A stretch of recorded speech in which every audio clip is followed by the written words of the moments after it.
Hi hello வணக்கம் நமஸ்தே எல்லாரும் எப்படி இருக்கீங்க? இன்னைக்கு நம்ம கோயம்பேடு சிவன் டெம்பிளுக்கு தாங்க போயிட்டு இருக்கோம். கருங்காலேஸ்வரர் டெம்பிள்னு சொல்லுவாங்க. ஓகேவா?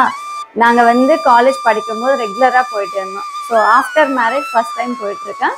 ஸோ நீங்கள் வீடியோ பார்த்துட்டே இருங்க, டெம்பிள் ஹிஸ்ட்ரி எல்லாமே சொல்லுவான். ஓகேவா? கோயிலுக்கு போகலாம் வாங்க. இங்க இருக்கிற சுவாமி கருங்காலேஸ்வரர் சுவாமி அப்படின்னு சொல்லுவாங்க.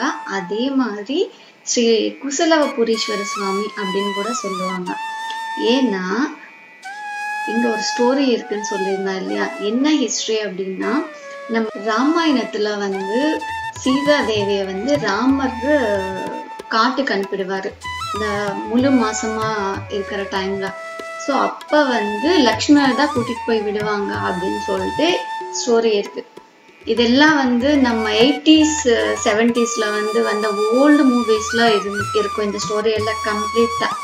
ஸோ அதுல இருக்கிற ஸ்டோரி அண்ட் இப்ப நான் பார்த்த விக்கிபீடியால இருக்கிற ஸ்டோரி கிட்டத்தட்ட சேமா இருக்குங்க. ஸோ அதை வச்சுதான் நான் சொல்றேன். அண்ட் இன்னொன்னு, இந்த பழைய மூவிஸ் எல்லாம் நீங்க பாத்தீங்க அப்படின்னா நான் சொல்ற ஸ்டோரியே உங்களுக்கு இன்னும் நல்லா கிளியரா தெரியும். ஸோ இதுல சீதா தேவி லக்ஷ்மணர் விட்டுட்டு வருவாங்க இல்லையா அந்த காட்டுலாம். ஸோ அங்க வால்மீகி தான் பாப்பாரு சீதா அம்மாவா. வால்மீகி ஆசிரமத்துலதான் சீதா அம்மா இருப்பாங்க. அண்ட் அங்கதான் டெலிவரியே ஆகும். ஸோ சீதம்மாக்கு பிறந்த அந்த பசங்களோட பேரு தான் லவகுசன் சொல்லுவாங்க. குசன் லவன். ஸோ இவங்க ரெண்டு பேரும் வால்மீகி ஆசிரமத்துலதான் வளருவாங்க. ஸோ அங்க இவங்க ரெகுலரா கும்பிடுற ஒரு சுவாமி தான் நம்ம கருங்காலேஸ்வரர் சுவாமி. ஸோ அந்த காலத்துல இருந்தே இந்த சிவலிங்கம் இருக்கு. அவங்க பூஜை பண்ணிட்டு இருந்தாங்க அப்படின்னு சொல்லிட்டு ஒரு ஸ்டோரி இருக்கு. இன்னொன்னு, சீதாம்மா காட்டுக்கு அனுப்பினதுக்கு அப்புறமா நம்ம அயோத்தியில நிறைய ப்ராப்ளம்ஸ் வரும்னு சொல்லுவாங்க. ஸோ அந்த ப்ராப்ளம்ஸ்ல இருந்து சரியாகிறதுக்கு அயோத்தியா நல்லா இருக்கணும்னு சொல்லிட்டு அவங்க ஒரு யாகம் பண்ணுவாங்க. அந்த யாகம் பேரு தான் அஸ்வமேத யாகம். ஸோ அதுக்கு அந்த ஃபுல் ஸ்டோரி வேற எப்பயாச்சும் சொல்றேன். இப்போதுக்கு அவங்க ஒரு குதிரையை அனுப்பிடுவாங்க, ஒரு பிளேஸ்க்கு விட்டுடுவாங்க நார்த் சைடு. ஸோ அது அந்த நார்த் சைடு விட்டுனதுக்கு அப்புறமா அந்த குதிரை எந்த பக்கம் போகுதோ அந்த பக்கம் அந்த குதிரைக்கு அந்த ராஜா சைடான இவங்க இருப்பாங்களா, சில பேர் அந்த குதிரை கூடவே பின்னாடி போயிட்டு இருப்பாங்க. ஸோ அந்த மாதிரி குதிரை போற டைம்ல இந்த லவகுசங்கள் என்ன பண்ணுவாங்க அப்படின்னா, அந்த குதிரையை பிடிச்சி கட்டிடுவாங்க. அந்த கட்டின இடம் தான் இப்ப நம்ம பாக்குற கருங்காலேஸ்வரர் டெம்பிள் இருக்கிற இந்த கோயம்பேடு பிளேஸ்ல தான் அவங்க கட்டிருக்காங்க அப்படின்னு சொல்றாங்க. அதுக்குதான் நம்மளுக்கு அந்த கோயம்பேடு அப்படின்னு சொல்லிட்டு பேரு கூட வந்திருக்குன்னு சொல்றாங்க.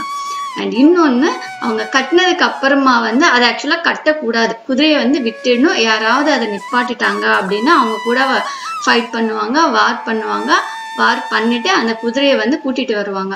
குதிரை எங்க ஆரம்பிச்சிருக்கோ அதே இடத்துக்கு திருப்பி வரணும். அப்படி வரலாம், யாராவது கட்டி போட்டிருக்காங்க அப்படின்னா அங்க சண்டை போடுவாங்க. சண்டை போட்டுட்டு குதிரையை பின்னாடி கூட்டிட்டு வருவாங்க. ஸோ அந்த சண்டையில தான் ஃபர்ஸ்ட் என்ன, அவங்க 4 அண்ணன் தம்பி இல்லையா, அவங்க 4 பேர் இருப்பாங்க இல்லையா அண்ணன் தம்பி, ராம லக்ஷ்மண பரத சத்ருக்னா. ஸோ இந்த வார்ல ஃபர்ஸ்ட் சத்ருக்னா போவாங்க. அவங்க ஃபெயில் ஆயிட்டு ரிட்டர்ன் வந்துடுவாங்க. அதுக்கப்புறம் பரத போவாரு, அவரும் ஃபெயில் ஆயிடுவாரு. கடைசியா லக்ஷ்மணா போவாரு, லக்ஷ்மணர் கூட அந்த லவகுசர் முன்னாடி ஃபெயில் ஆயிட்டு வந்துடுவாங்க. அதுக்கப்புறமா கடைசியா சின்ன பசங்க இவ்வளவு ஃபைட் பண்றாங்களா, இவங்களுக்கு எங்க இருந்து அந்த சக்தி வந்துச்சு அப்படின்னு சொல்லிட்டு ஃபைனலா ராமரே வருவாரு அந்த ஃபைட்டுக்கு. ஸோ ஃபைனலா அந்த 2 பசங்க லவகுசர் ராமர் கிட்டே ஃபைட் பண்ற அளவுக்கு அவங்களுக்கு அந்த கட்ஸ் இருக்கும். இதெல்லாம் எங்க இருந்து அவங்களுக்கு வந்திருக்கு அப்படின்னா, நம்ம கருங்காலேஸ்வரருக்கு அவங்க ரெகுலரா பூஜை பண்ணிட்டு அதுல இருந்து அவங்களோட எனர்ஜி லெவல் தான் ராமருக்கு ஈக்குவலா இருக்கும் அப்படின்னு சொல்லிட்டு சொல்லுவாங்க. அவ்வளோ ஒரு பவர்ஃபுல்லான ஒண்ணு இது. ஸோ அந்த டைம்ல தான் வால்மீகியும் அண்ட் சீதாம்மாவும் பார்த்துட்டு, நீங்க உங்க அப்பா கிட்டயே நீங்க ஃபைட் பண்றீங்களா, நீங்க அவ்வளவு பெரிய ஆளுங்களா அப்படின்னு சொல்லிட்டு அவங்க 2 பேரும் சொல்லுவாங்க.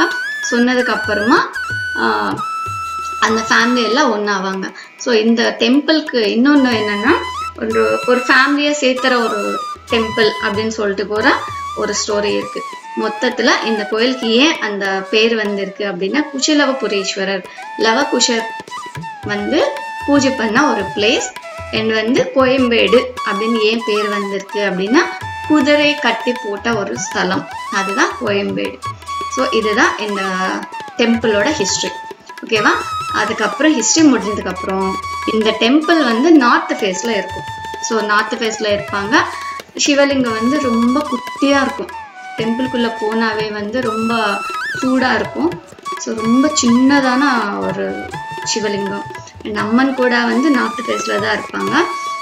இன்னொன்று, சிவலிங்கம் நம்ம பிரதட்சணை பண்ணும்போது இங்க வந்து பிரம்மா இருப்பாரு, மகாவிஷ்ணு இருப்பாரு, அண்ட் அம்மன் இருப்பாங்க. ஸோ இந்த கோயில் வந்து ஏகபாத திரிமூர்த்தி அவதார ஸ்தலம் அப்படின்னு சொல்லுவாங்க. நம்ம சிவன் வந்து நட்ராஜ் அவதாரம் அண்ட் காலபைரவ அவதாரம் இந்த மாதிரி எல்லாம் இருக்கு இல்லையா? ஸோ அதுலயே இங்க இருக்கிற சிவலிங்கம் வந்து ஏகபாத திருமூர்த்தி அவதார ஸ்தலம் அப்படின்னு சொல்லுவாங்க. இன்னொன்னு, டெம்பிள் இருக்கு இல்லையா? ஸோ நம்ம டெம்பிளுக்கு ரைட் சைடே வந்து பெருமாள் டெம்பிள் இருக்கும், அண்ட் லெஃப்ட் சைடு வந்து ஆஞ்சநேயர் கோயில் இருக்கும். அதுக்கு எதிரில் வந்து பிள்ளையார் கோயில் அண்ட் அப்படியே வந்து ஐயப்ப சுவாமி இருப்பாங்க. ஸோ இதான் இங்கே போகணுன்னா கிட்டத்தட்ட ஒரு 2 hours வரையிலும் நம்ம ஸ்பெண்ட் பண்ணலாம். 4 கோயில் சுற்றி பார்த்துட்டு நிம்மதியாக இருக்கும். இன்னொன்று, இங்கே வெங்கடேஸ்வர சுவாமி டெம்பிள் இருக்குன்னு சொன்னா இல்லையா, பெருமாள் டெம்பிள், சிவ டெம்பிள், ஈஸ்வரன் டெம்பிள் இருக்குன்னு சொன்னா இல்லையா? ஸோ 2 பேருக்கும் சேர்ந்து ஒரே ஒரு புஷ்கரணி தான். இவங்க 2 பேருக்கும் வந்து சேம் ஒரே ஒரு புஷ்கரணி தீர்த்தத்துல தான் வந்து இது பண்ணுவாங்க. அந்த புஷ்கரணி பேர் கூட வந்து குஷிலவ புஷ்கரணி அப்படின்னு சொல்லுவாங்க. இன்னொன்று, இங்க வந்து ஒரு ஸ்பெஷல் என்ன அப்படின்னா, சிவாலயம்ல வந்து நவகிரகம் இருக்கு இல்லையா?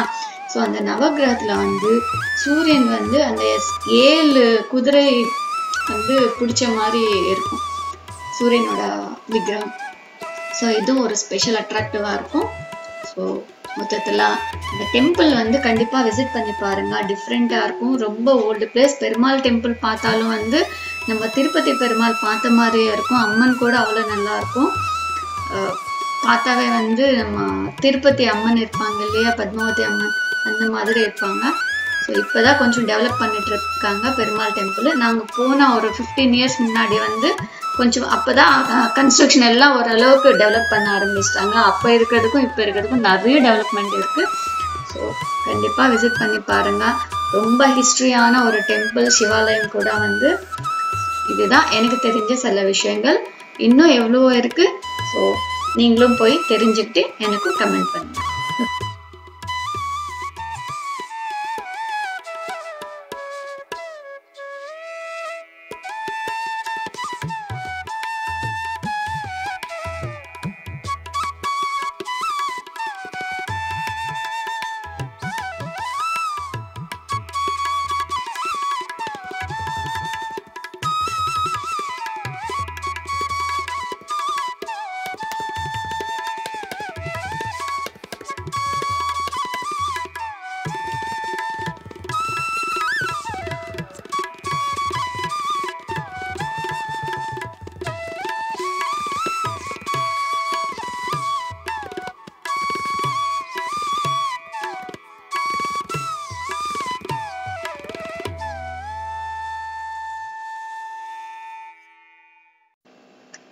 ஸோ மொத்தத்தில் இந்த வீடியோ உங்களுக்கு பிடிச்சிருந்தா லைக் பண்ணுங்க, ஷேர் பண்ணுங்க, கமெண்ட் பண்ணுங்க, மறக்காம சப்ஸ்கிரைப் பண்ணுங்க. தேங்க்ஸ் ஃபார் வாட்சிங். பாய்.